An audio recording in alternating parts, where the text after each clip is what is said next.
আসসালামু আলাইকুম আমার বাংলাদেশের ভাই বোনেরা, আর যারা ইটালিতে আছেন তাদেরকেও আমার শ্রদ্ধা এবং ভালোবাসা রেখে কিছু কথা বলি।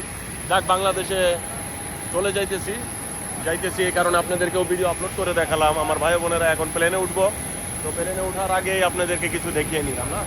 তো দেখেন, আমি এখন দুবাই এয়ারলাইন্স, এটা দুবাই এয়ারলাইন্স। তো যতটুকু পরিমাণ আপনাদেরকে দেখাইতেছি, যারা স্বপ্ন দেখতেছেন ইউরোপে আসবেন, আমাদের নাপোলি এয়ারপোর্ট এটা। তো দোয়া করবেন আমার জন্যে। আমি সবসময় আপনাদেরকে ভালো ভালো ভালো আপডেট দেওয়ার চেষ্টা করি, কারণ বাংলাদেশে আসবো কেউ জানেও না, ঠিক আছে? জানেনই তো, পিছনে শত্রুর কোনো শেষ নাই, ভালো কাজে শত্রু বেশি। এই কারণে আমি চিন্তা করছি যে এখন আপনাদেরকে ভিডিও করে দেখাই। আল্লাহ যাই হোক, তো কেমন লাগতেছে ভাই বেরাদার? দোয়া করি কেন আমার লাগি। দেখ সামনে বাড়ি, মানুষে উঠতে আছে, আমি উঠি।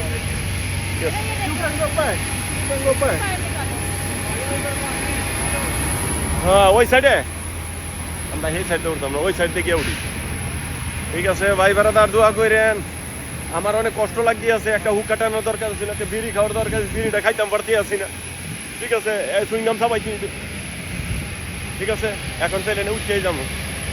তো ভাই বেড়াদার, ফেলেনে উঠতে গেলাম, দোয়া করেন আমার ভাই বেড়াদাররা।